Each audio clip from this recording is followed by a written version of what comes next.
So, namaskar everybody.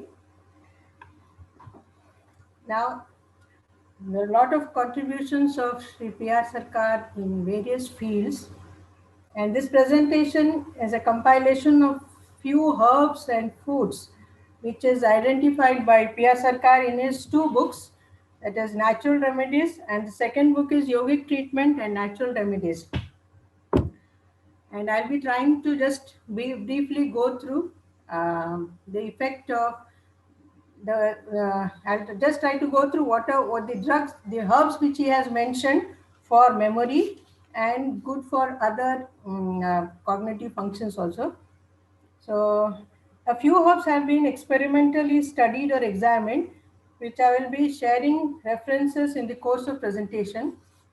So, the first and the first important and the mostly available drug, which is on lot of trials have been going on these two drugs. The first is Thanguni, which is called Central Asiatica or Indian Pennyfort, and the second drug is Brahmi, which is called in Sanskrit Brahmi, and then it is also called as Bacopa monera. So this is a botanical name. These two herbs have got very similar functions. So I'll be dealing with these two herbs together. These two herbs are creepers. Just like grass, they are creepers, and they will be both these medicines are for nerve diseases and insomnia. Both are nervine tonics and memory enhancers. They are excellent for the treatment of nervous debility. Both are effective in diseases related to nerves and mental imbalance.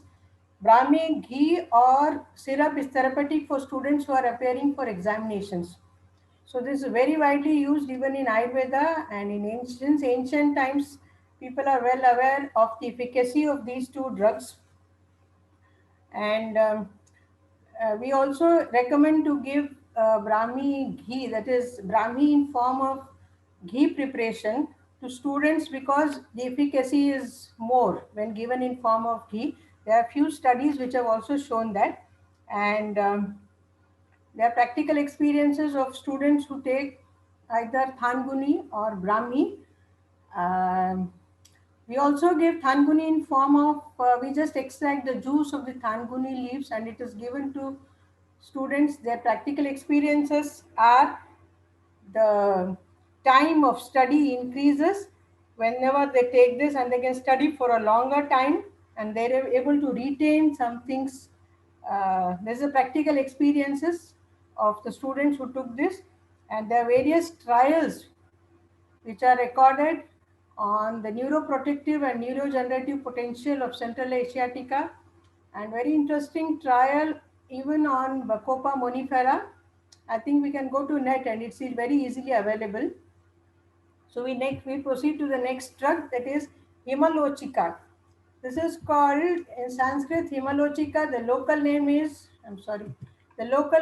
Helancha. So this is a herb which grows in water. It is one of the best vegetables which is grown in water and it is bitter.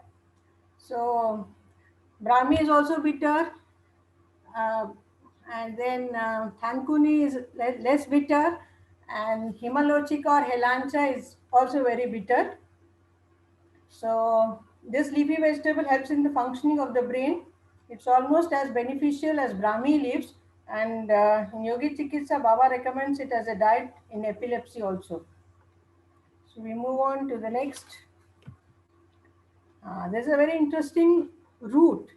It is a sweet succulent root, which is usually we see in the local markets in winters around November, December, and Baba recommends this shakalu juice to be taken daily, which improves memory and it's useful in mental illnesses also. So this is found in eastern India. Sorry. And the next drug, actually people take this in form of salads also, or for more of memory, for increasing memory, juice is better because the quantity of the quantity increases here.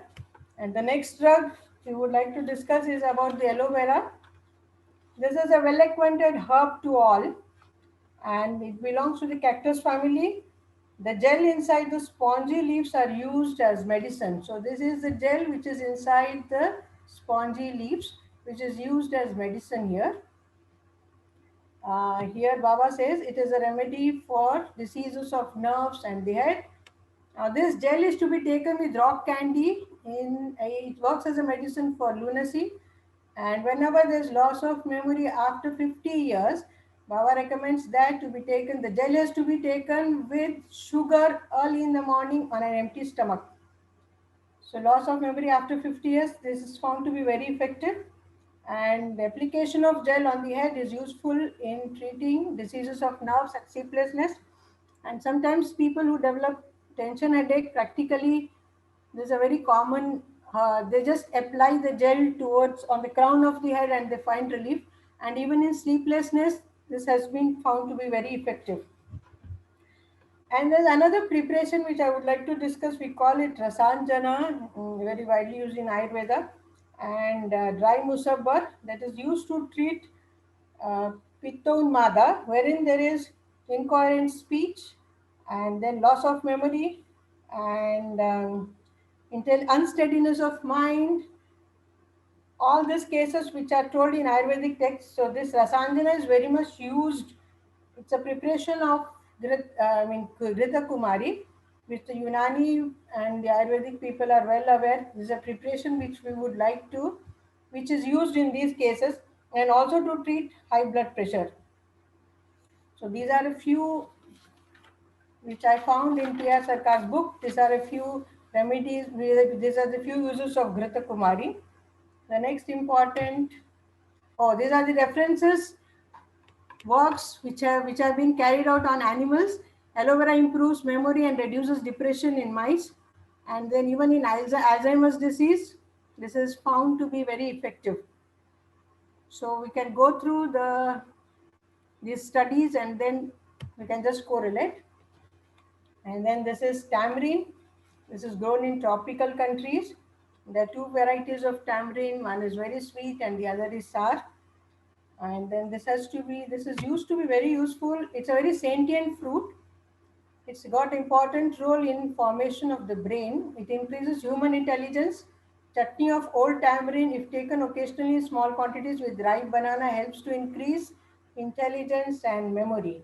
And old tamarind is far more richer in quality than the fresh.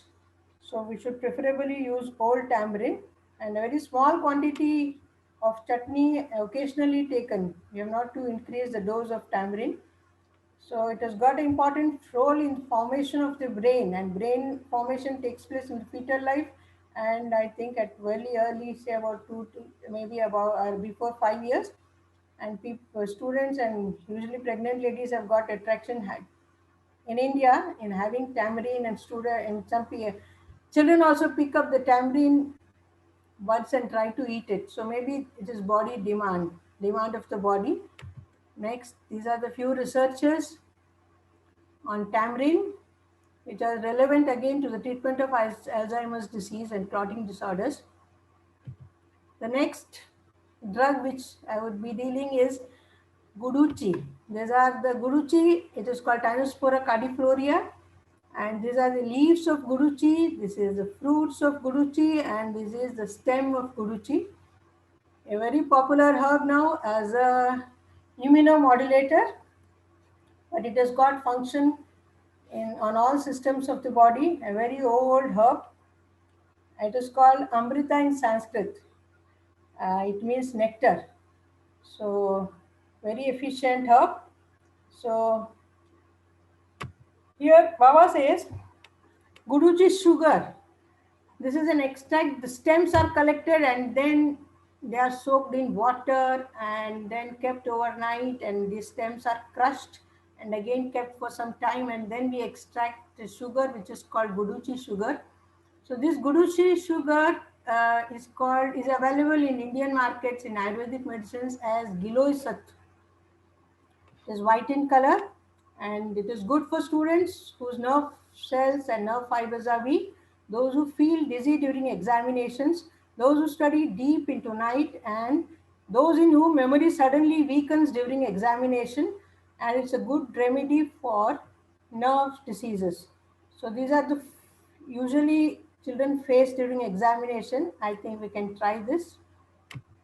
And these are the few studies on Tynospora caudiflorea, where there is a role in depression, cognitive and memory in mice, and effect of Tynospora caudiflorea on learning and memory in normal and memory deficient mice. It has been found to be effective. The next vegetable, which commonly everybody is aware of, is bottle gourd. So according to the season, this is available in 3 different forms, 3 different shapes. So it enhances memory. It is very good for nerve cells and nerve fibers, and also for kidneys and liver. And study has also been there. Okay, this is it's a very light vegetable, and the skin is also said to stimulate salivation, so it aids in digestion. There are studies on bottle gourd, antidepressant activity of bottle gourd, and central nervous system activity on different extracts of bottle gourd. So these are studies we can just go through. The next important, another vegetable is ash gourd.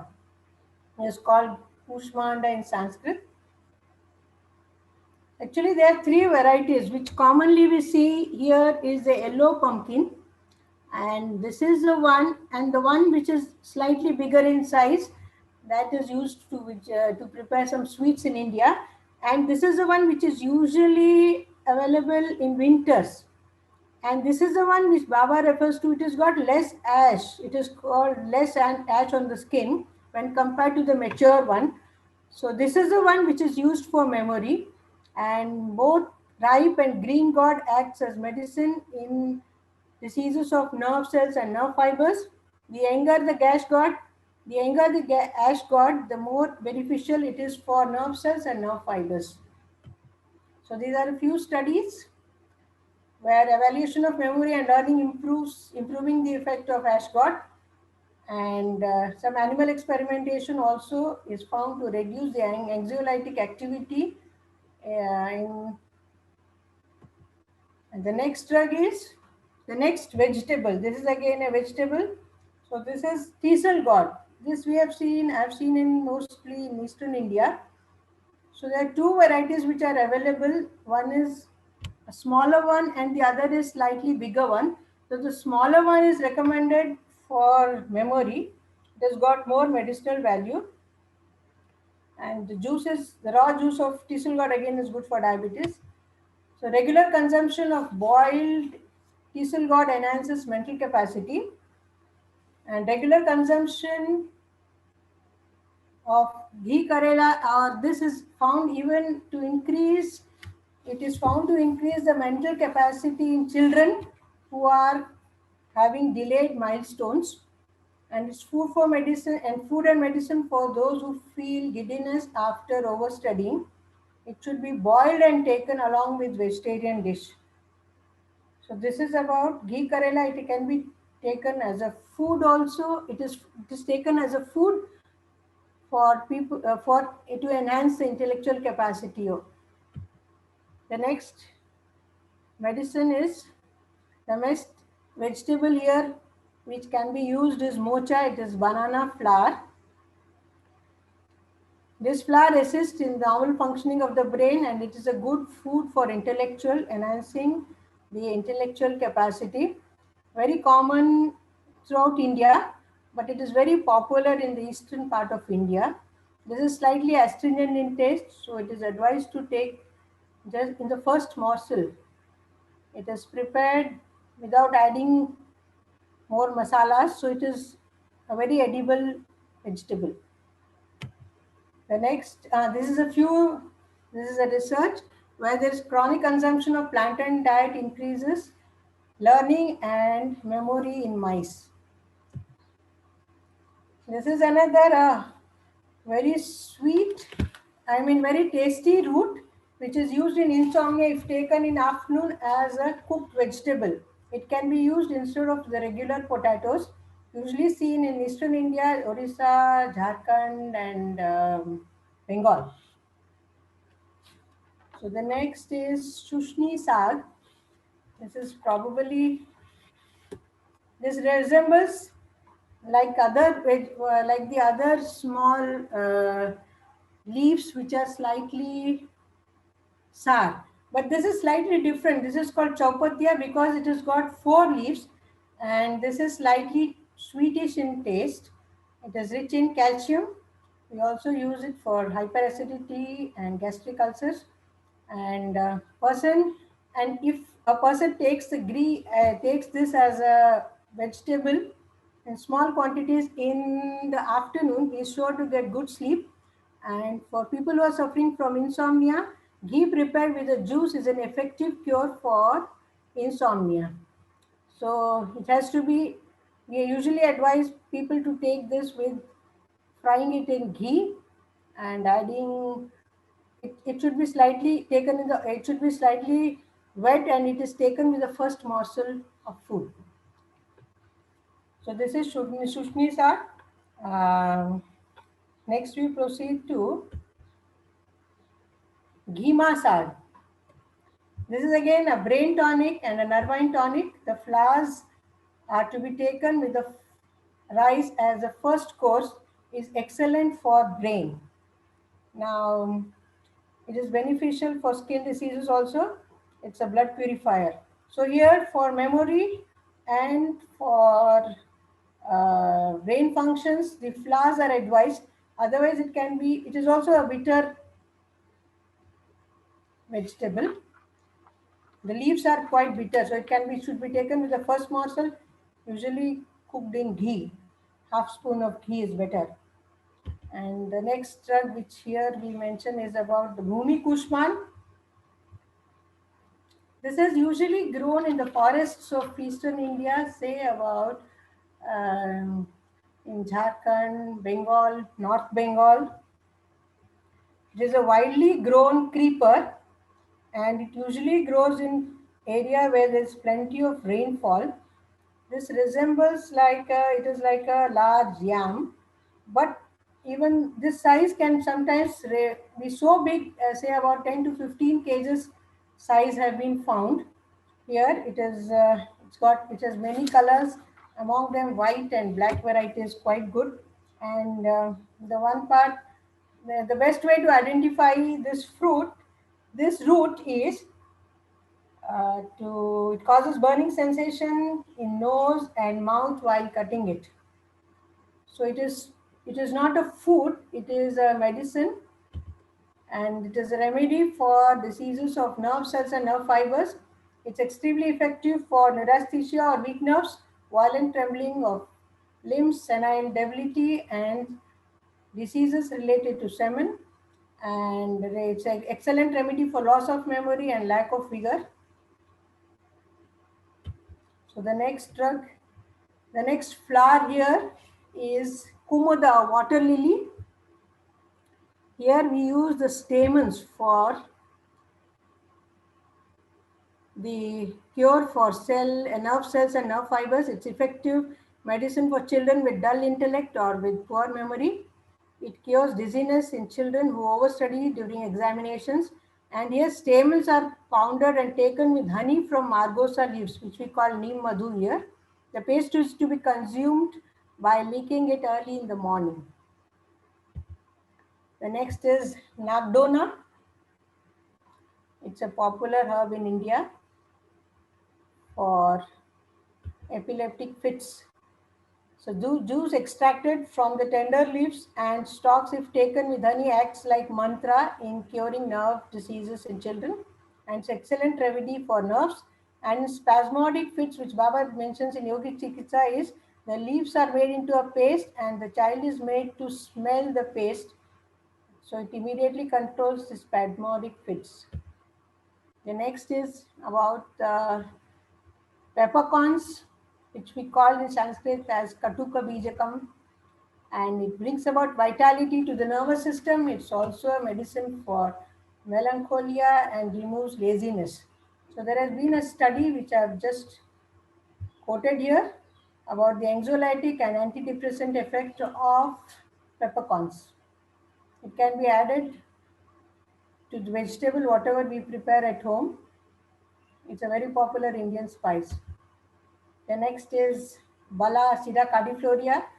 So there are about 5 varieties of Bala which are available. The best and most highly medicinal value is the Bala is called as Sida cardifloria. It is used in melancholy with suicidal tendencies, and when this depression goes to the extent of tendency to commit suicide, so this the root of this is tied on the arm, thrice the thickness of the little finger. This has been practiced by many dadas for patients and found to be very effective. The next is Chandan Tulsi. It is called Chandan Tulsi because it smells like sandalwood. And the juice extracted from the leaves of Chandan Tulsi is an effective medicine for nerve ailments. This is Arjuna, very popular tree in India, a big tree. And this is the bark of the tree, which is widely used, better known in India for being a heart tonic. But here, Baba says that taking a small quantity of juice extracted from bark of Arjuna tree at night cures dim-wittedness and absence of ready wit. Next is lychee, a popular fruit. So honey from the juice of oozing out lychee cure is a cure for nervous disorders.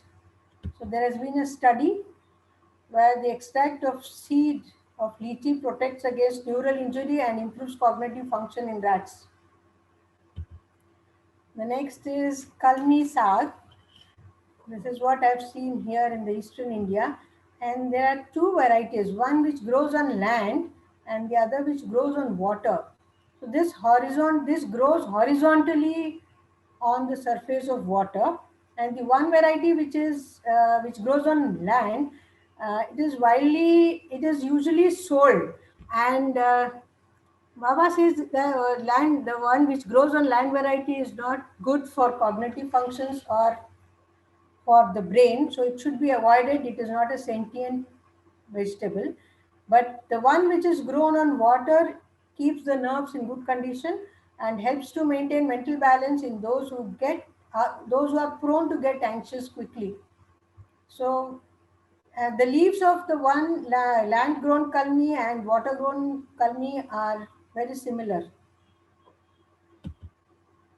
So this is Bengal gram, sprouted Bengal gram is very good for those who lack enthusiasm for work and procrastinate or are very lazy, and they regain their enthusiasm for work if taken with raw sugar and ginger consequently for a few days. The next is the leaves of garden pea, which we call matar saag in India. So available only in winters, maybe around November, December, January. So the very tender leaves have to be collected, and these leaves strengthen the nerves, and it's recommended as a diet in epilepsy. So whenever we get a chance, we should take this. And the next, coming to the flowers now. The rose essence is a calmative for mind and nerves. Sharbat prepared cures dizziness and high blood pressure. Now, this is an important flower, which is a lot of work has been done on this. This is called Juhi or Indian jasmine with a pleasant odor. And the oil and essence of jasmine has a salutary effect on brain. The fragrance helps to decrease stress on nerves and induces sleep. It is calmative. It cures headache as per Ayurveda also. And further research on perfume of this fruit on this perfume of the flowers is advised by the author. And in older times, people believed that jasmine disposed mind towards finer thoughts. On a moonlit night, it inspires people to compose poetry. So it has got maybe higher cognitive functions. The perfume has got effect on higher cognitive functions. So this is a study which shows the effect of jasmine oil inhalation on brain waves and activities and emotions. This is a very interesting study. I think if we go through, it will be very interesting, where positive thoughts, just inhaling this jasmine, fragrance of the jasmine is found to induce positive emotions and feeling of well-being, and feeling of freshness and activeness, and there is negative emotions are removed, and then significantly they are reduced. So these are, I think we can go through this, a very interesting research paper.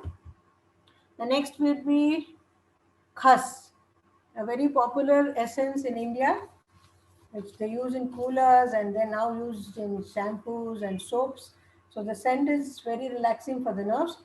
It works almost like a medicine for people with nervous conditions, especially for those who become highly excited at the slightest cause.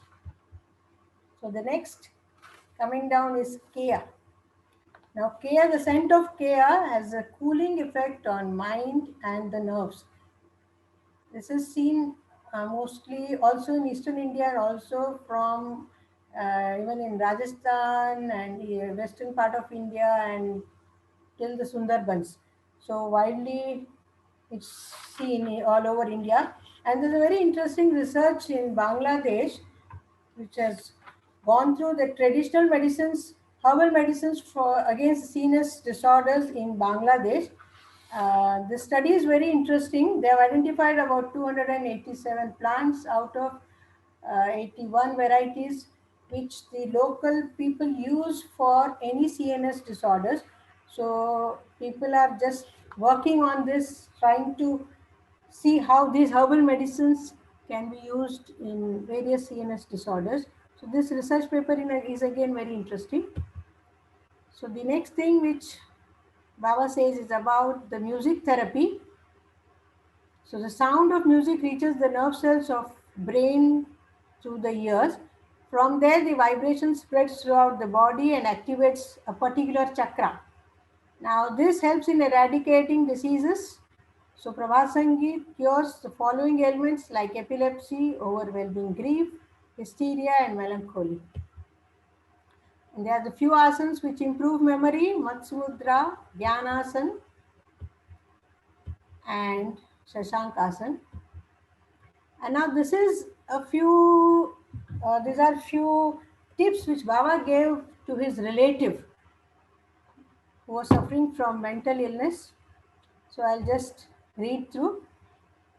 So this is the diet which he prescribes. These are the vegetables which we already discussed: the soup of green vegetables of bottle gourd and kushmanda, ash gourd, and then kalmisan, which is water grown, and yogurt water.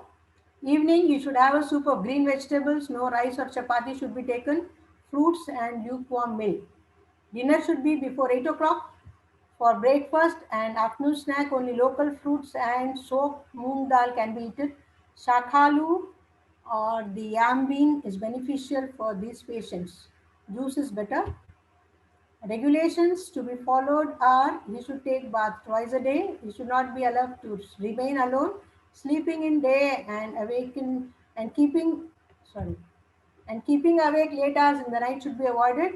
Only loved ones should keep the company of the patient. The patient should be engaged in some form of physical work until he or she gets tired. It should be investigated whether any unpleasant incident happened in his life before the manifestation of symptoms of disease. The next is there are the restrictions. The following items are to be forbidden: intoxicants, too much of milk, protein rich foods, potatoes, excessive pungent spices like cardamom, deep fried fruits, and too much exposure to head to the sun. And the other aids of memory, if I have time, I'll just go through Didi. Other aids of memory, which it says, is reading aloud, using repetitive process, that is writing or repeating memorized material to others, use of mnemonics, for example, arranging the keywords of studied material in verses and memorize them, form a compulsory habit of studying before dawn when the environment is tranquil, meditate on somebody who possesses unique photographic memory, And posture is keeping spinal cord erect, which helps the mind to be active, alert, and enhances memory. So I think I would be ending here.